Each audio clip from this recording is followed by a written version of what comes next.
am presenting Union Gospel Presses Sunday School Lesson number 11, Sunday, November 12, 2023. The lesson is entitled David's Sin and Punishment. Lesson text comes from 2 Samuel chapter 11, verses 2 through 5, 14 through 18, 26 through 27, and chapter 12, verses 13 through 15. Related scriptures are Exodus 20, 13, 14, 17, Leviticus 18, 20, 20, 10, and Matthew 5, 27 through 28, John 8, 3 through 11. The place is Jerusalem. The time is 990 and 991 BC. David has been chosen by God and blessed by God in many wonderful ways, but he still was susceptible to temptation. In this week's lesson, we examine the sad account of David's tragic sin. Today's aim, facts. To review the account of David's tragic sin with Bathsheba. Principle, to expose the dynamics of temptation and the destructive nature of sin. Application, to warn Christians against falling into temptation and sin as David did. Illustrating the lesson. The downward spiral illustrates how willful sin leads to greater sin and serious consequences. Practical points. 1. Let us not forget that Satan can use the most innocent and unexpected occurrences to tempt us. 2 Samuel 11, 2 through 3. 2. When we begin to allow personal desires to overrule good judgment and God's laws, we are headed for great trouble, verses 4 through 5. 3.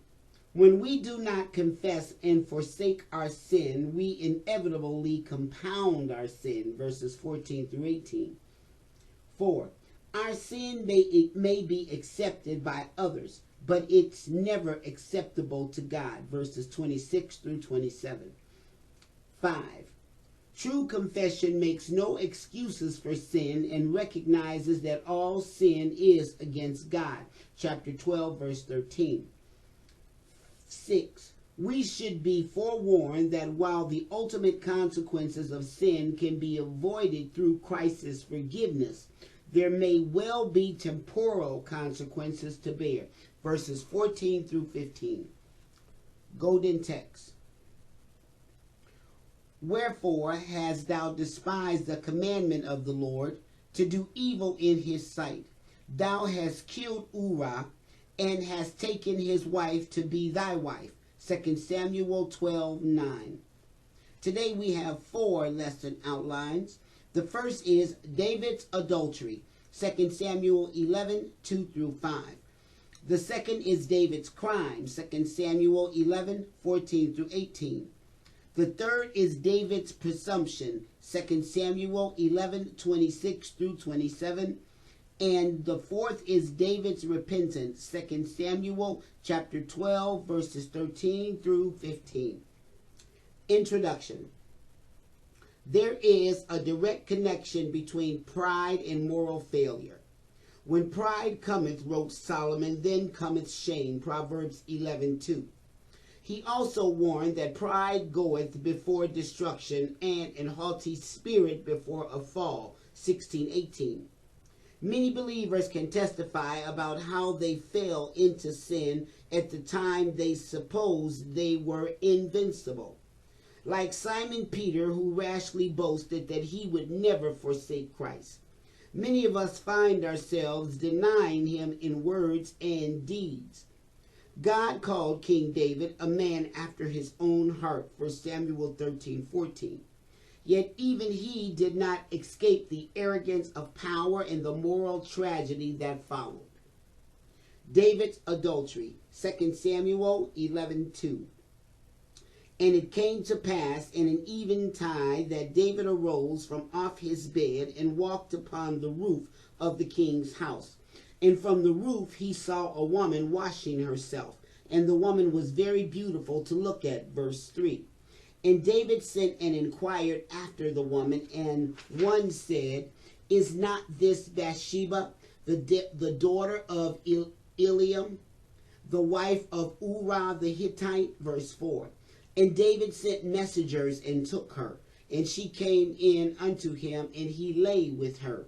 For she was purified from her uncleanness, and she returned unto her house. Verse 5.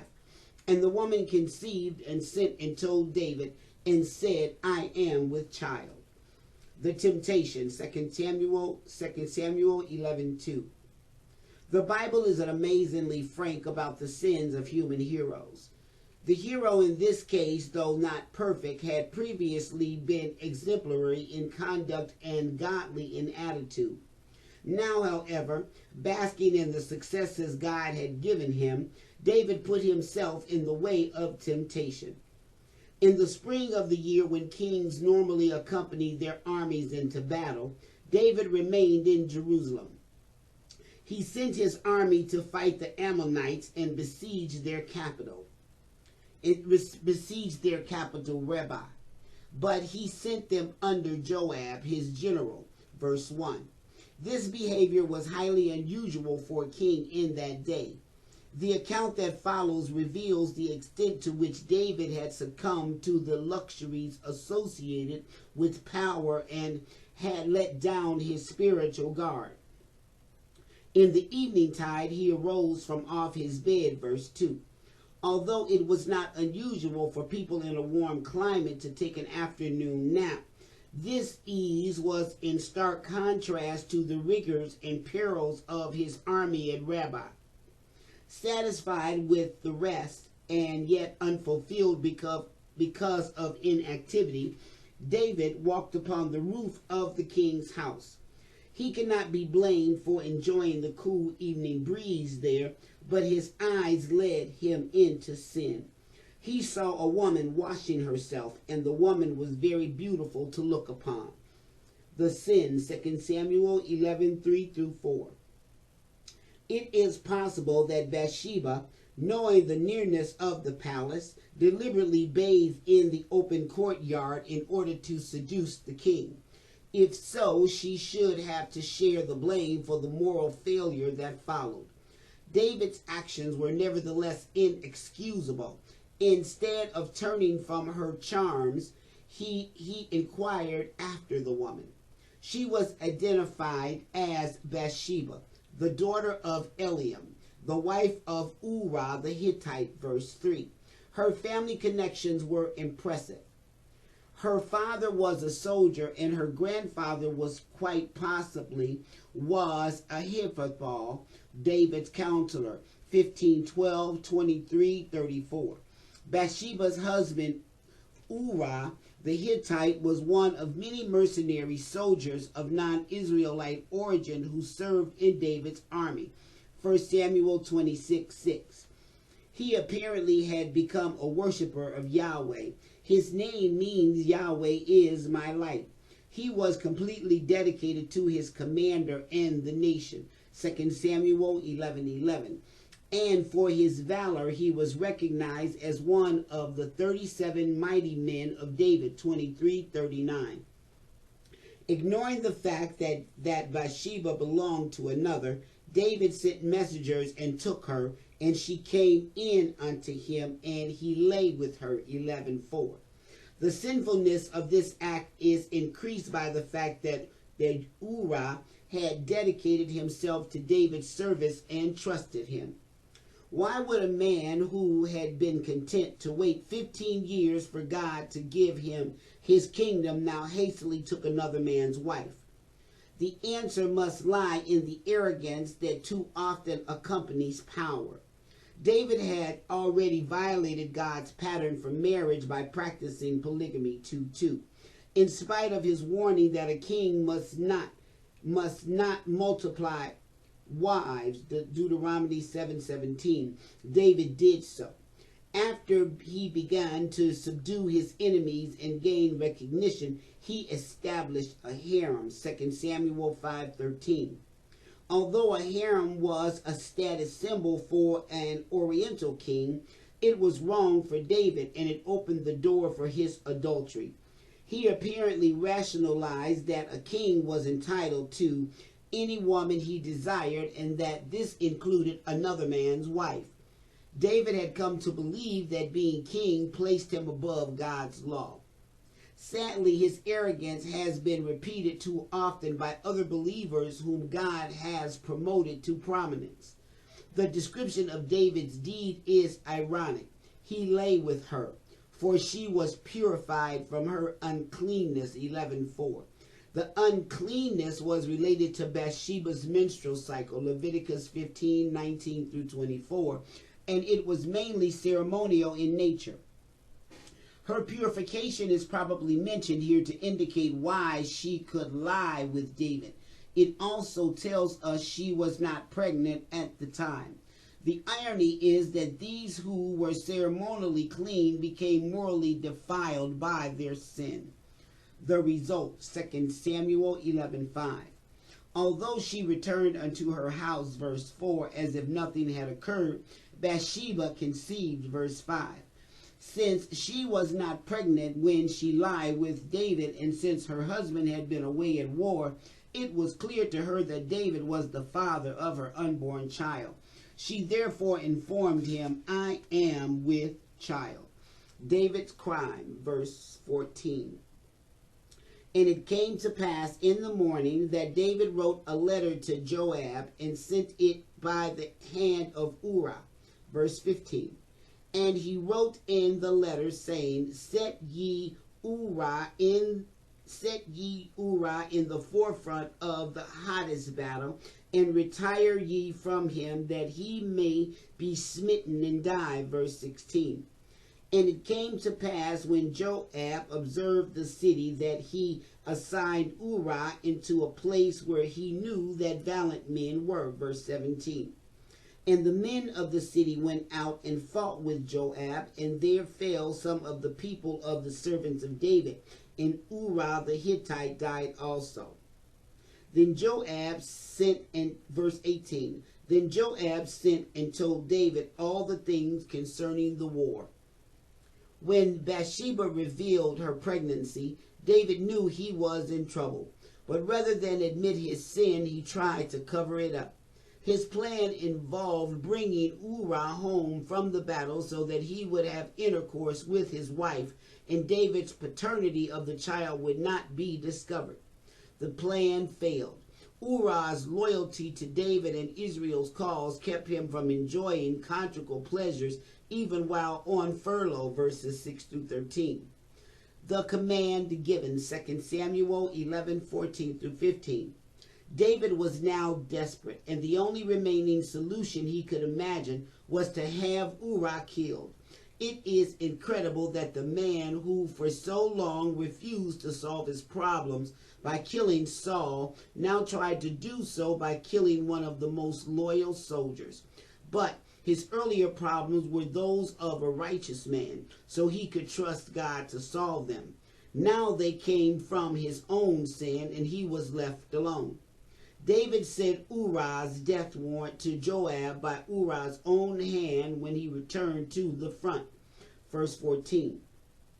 The letter ordered Joab to put Uriah in the forefront of the hottest battle and then withdraw so that he may be smitten and die. Verse 15. The cold-heartedness of this order is frightening. It brings to mind the way Jezebel later destroyed the innocent Naboth in order to obtain his vineyard for Ahab. In that case, a false charge led to the execution. 1 Kings 21:9 through 13. But David did not even give a reason why Uriah had to die. In his arrogance as king and his desperation as a sinner, his arbitrary command was reason enough. The deed committed. 2 Samuel 11:16 through 17. Joab was a hardened commander to whom death among his troops was no stranger. Besides, he was in no position to question David's order, for he himself had resorted to trickery to do away with Abner, a man David greatly admired. 3:26 through 30. He therefore surveyed the military situation to see how he might best dispatch Uriah to his death, to his doom.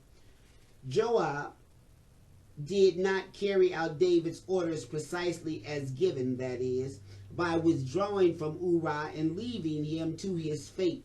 But he did assign him unto a place where he knew that valiant men were, verse 16. The term valiant men refers to Ammonite soldiers inside the wall who were defending the city. Joab probably deliberately dispatched Uriah to a place unnecessarily close to the wall, verse 20. Uriah was not the only one placed in moral danger. Others who were loyally serving in David's army were sent in as well. So when the Ammonites attacked, these men died along with Uriah, verse 17. Here, then, is another tragic result of David's sin. In assuring the death of one particular soldier, he occasioned the deaths of others. This is a typical pattern. Sin concealed will always multiply itself. The message sent, 2 Samuel 11:18. After the deed was done, Joab sent and told David all the things concerning the war. The messenger was not sent with a bold message that Uriah had been killed. He was told to give a broad picture of what was happening, including the sending of men to near the wall. If David became angry about this, the messenger was to pacify him with the news of Uriah's death, verses 19 through 21. The messenger followed instructions, faithfully telling how some soldiers had been killed by archers from the wall. He added that Uriah was dead as well, verses 22 through 24. David was satisfied, observing that the sword devours one as well as another, verse 25. This is the answer of a man without sympathy, who had so hardened his heart that the life of one of his best soldiers meant nothing to him. David's presumption, verse 26. And when the wife of Uriah heard that Uriah, her husband, was dead, she mourned for her husband, verse 27. And when the mourning was past, David sent and fetched her to his house, and she became his wife and bare him a son. But the thing that David had done displeased the Lord. The mourning, 2 Samuel 11:26. Bathsheba received the news of her husband's death and mourned for him. This most likely lasted 7 days, Genesis 50:10, 1 Samuel 31:13. It is interesting that throughout this chapter, Bathsheba is mentioned by name only once. She is otherwise called the wife of Uriah. Even when her name is given, 2 Samuel 11:3, she is called Uriah's wife. It is clear that God wished to emphasize that she belonged to Uriah, not David. Indeed, the verses concerning her mourning, verse 26, states 3 times that she was Uriah's. Thus, the adulterous relationship with David is typically condemned. The marriage.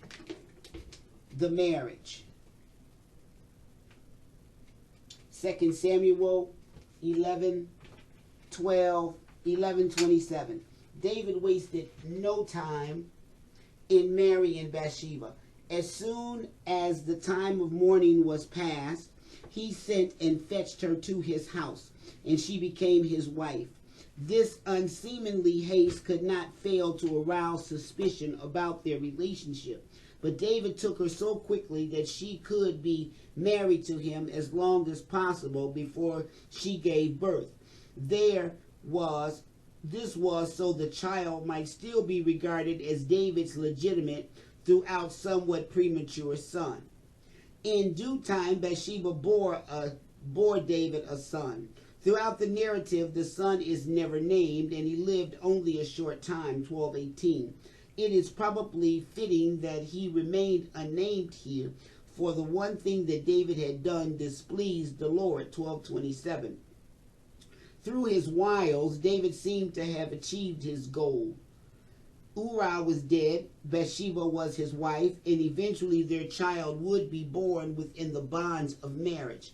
In all of this, David had tried to exclude God from consideration, but the Lord would not be denied. David repentance. 2 Samuel 12, 13. And David said unto Nathan, I have sinned against the Lord. And Nathan said unto David, the Lord also have put away thy sin, thou shalt not die. Verse 14. Howbeit, because by this deed thou hast given great occasion to the enemies of the Lord to blaspheme, the child also that is born unto thee shall surely die. Verse 15. And Nathan departed unto his house, and the Lord struck the child that Uriah's wife bare unto David, and it was very sick. David's confession, 2 Samuel 12:13a. Prior to these final verses in our lesson text, we are told that God sent Nathan to David with a parable that would reveal the true nature of his sin. See verses 1 through 12. Faced with the heinousness of his sin, David responded, I have sinned against the Lord, verse 13. Although brief, this confession was genuine. He made no excuses and he did not try to minimize the sins. And even though he knew he had sinned against Uriah, Bathsheba, and even himself, he saw his deeds as ultimately against the Lord himself. Psalms 51:4. Nathan's pronouncement, 2 Samuel 12:13b through 15. Nathan reassured David that the Lord had forgiven his sin and that he would not die for it. David deserved to die, as he himself had proclaimed in his reaction to Nathan's parable. The law provided no sacrifice for willful sins, and it prescribed the death penalty for both adultery and murder, Exodus 21:12, Leviticus 20:10. But God in his grace allowed David to live. Tragic consequences would follow, nevertheless. As already noted, evil would plague David's family from that day on, 2 Samuel 12:10 through 12. In addition, the child whom Bathsheba bore him would die, verse 14. This would be because David, through his sin, had given occasion to the Lord's enemies to blaspheme his name. As announced then, the child became terminally ill, verse 15, and died 7 days later, verse 18. Our text leaves the solemn reminder that no believer, however godly, is immune to sin. It also reminds us that sin, when not confessed and forsaken, reproduces itself. Finally, we learn that sin often has consequences that continue even after God has forgiven the sinner. Let us therefore always claim God's grace to overcome temptation. Questions. 1. To what are we alerted at the beginning of this account? 2. What were Bathsheba's family connections? What kind of soldier was Uriah? 3. How did David's situation predispose him to commit adultery? 4. How did David try to keep his paternity of Bathsheba's child unknown? 5. What did Uriah carry back to the battle with him? 6. Why did Joab obey David's orders without question? 6. What did Joab do to have Uriah killed? 8. Why did David marry Bathsheba so hastily? 9. How did David react when faced with his guilt? 10. What were the results of David's sins? This concludes the Sunday School lesson for Sunday, November 12, 2023. Thank you for listening. God bless.